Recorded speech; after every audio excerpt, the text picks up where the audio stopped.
Hi there. Thank you for tuning into another one of my videos. I'm standing in the middle of a business district, a little plaza here that we have in our city. And I'm just looking around, and I'm just using this as an example of the monetary system and how we are deceived by all these businesses. Here, I'm going to take a video of some of these places here. Okay. There's a corporation there. Another big corporation over there. Okay, and some more video. Some more corporations over here. And okay, now we live in a monetary system based on money, and the Lord has taught me that this system is completely false. It's not. It's a false system of trade, and it's about to come to a complete demise. We're going to be demised by what we believe in with this monetary system, these corporations. We use our money to go buy and purchase products, and our money is supposed to be a way of saying we traded for our work that we deserve, and we should be able to have these things that come through these businesses. But these businesses are mainly failing. A lot of these businesses are failing. They don't earn enough money to really uphold their keep of what these places should cost. Okay, and the reason for this at this time and frame in our lives in this world is that the cost of everything has escalated, and the earnings for the people on a whole has diminished to basically where we can't afford the expenditures of what it is we use. Now, in our society, we are in a very modern country, and we have all kinds of riches. So we are the most deceived by our monetary system out of all countries. Many countries in the world, we are the most deceived by it. We will very likely be the last to realize what Satan has done to us by turning us upside down in our beliefs in this monetary world. All money is going to be brought to a crashing halt as the banks are about to say that there is not enough money in the system to pay the bankers, even though they've built the system basically on nothing, just off our labor. Basically, it's free labor because the money was nothing to begin with. But we don't understand that. Just think about it. Somebody keeps handing you paper for whatever it is you do for them, and say that paper is sufficient means for you to do whatever it is you need in your life. Okay, and that paper was used to be based on the gold that we used to have, but now it's based on nothing because they have taken the gold standard away from paper money a long time ago. Okay,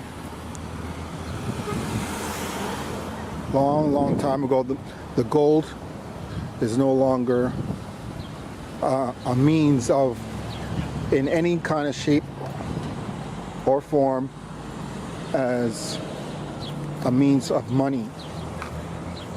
Okay, so here's a shot of a bank. The banks are the only places that are really gaining any wealth, the owners of banks. Okay, I'm going to explain it, or have one of these professionals explain it. You watch the clip, okay? See you later. We have a very special treat. So Victoria, come on up, do your thing. Go up.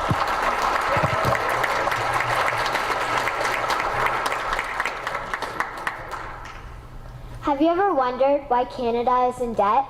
Have you ever wondered why the government forces Canadians to pay so many taxes? Have you ever wondered why the bankers from the largest private banks are becoming wealthier and the rest of us are not? Have you ever wondered why the gross national debt is over $800 billion?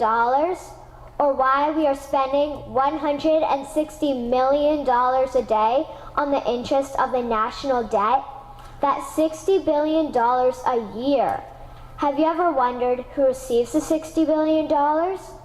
What I have discovered is the banks and the government have colluded to financially enslave the people of Canada. I will share with you 3 important points of reference, which will hopefully spark enough interest and concern for you to continue the research on your own and to engage your government to stop this criminal act against the people of Canada. First, we will briefly examine the Bank of Canada. Second, we will see how our banking system works today. And lastly, I will offer a viable solution that we can petition our government to implement. A very little known figure in Canadian history is J.L. McGeer. He was a lawyer, member of Parliament, and mayor of Vancouver. His contribution to Canada is probably the greatest in our history. He championed the creation of the National Bank of Canada, whose sole purpose is to create and manage Canada's money. It was formed on July 3, 1934, and owned by all Canadians. Until the 1970s, because of the Bank of Canada, Canada's national debt was held at a constant, manageable level, until the government decided to implement what we now have as our modern-day banking system that is robbing the Canadian people. So how are they robbing us? Allow me to explain how our private banks and government work today. First, the Canadian government borrows money from the private banks. They then lend the debt-based money to Canada with compounded interest. The government then continues to increase taxation of Canadians year after year in order to pay back the interest on the exponentially growing national debt. What results is inflation, less real money for Canadians to spend into our economy, and the real money being used to pad the pockets of the banks.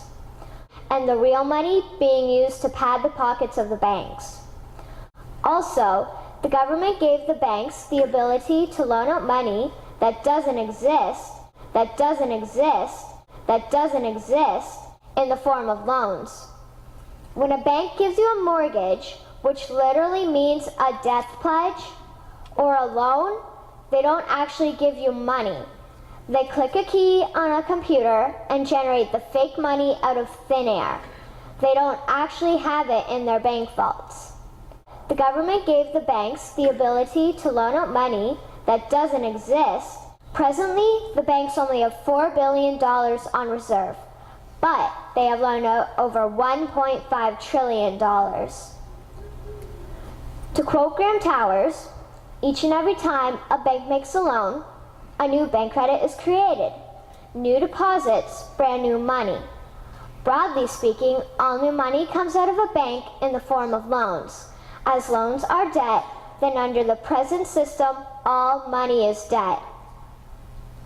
What I find interesting is even Jesus, in Matthew 21, drove out the money changers in the temple because they were manipulating the currency to steal money from the people. The private banks are just like the money changers in Matthew 21. They are defrauding and robbing the people of Canada, thus their freedom, and they need to be stopped. How should the banking system work? In an infamous interview, Mr. McGeer asked Mr. Towers, "Can you tell me why a government with power to create money should give that power away to a private monopoly and then borrow that which Parliament can create itself back at interest to the point of national bankruptcy?" Mr. Towers replied, "If Parliament wants to change the form of operating the banking system, then certainly that is within the powers of Parliament. In other words, if the Canadian government needs money, they can borrow it directly from the Bank of Canada. The people would then pay fair taxes to repay the Bank of Canada. This tax money would in turn get injected back into our economic infrastructure and the debt would be wiped out. Canadians would again prosper with real money as the foundation of our economic structure and not debt money. Regarding the debt money owed to the private banks, such as the Royal Bank, we would simply have the Bank of Canada print the money owing, hand it over to the private banks, and then clear the debt with the Bank of Canada. And yes, we have the power and lawful right to do so." In conclusion, it has become painfully obvious, even for me, a 12-year-old Canadian, that we are being defrauded and robbed by the banking system and a complicit government. What will we do to stop this crime? What will we do to ensure that the next generation will live free and clear of the debt-based economy that enslaves them to the banks? Margaret Mead said the following, and I hope that all of you remember this: "Never doubt that a small group of people can change the world. Indeed, it is the only thing that ever has." Thank you.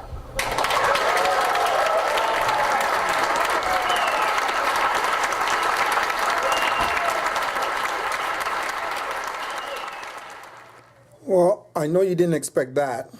A video of a little girl, a young girl, talking about the money systems in Canada.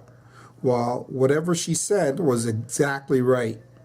But the only part that she did not allude to is the fact that all systems, all modern monetary countries have their system connected together to the private banks of the world.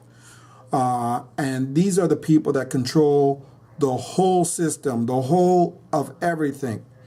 Our education, our money flow, our military, our government. These are the people above the government, basically. And the thing is, what the Lord has taught me is that they have set the system up and blinded everybody with what they've been doing, because they do these things behind closed doors and in secret, that they are planning to bring down everything all at once, whether it is through money, through war, through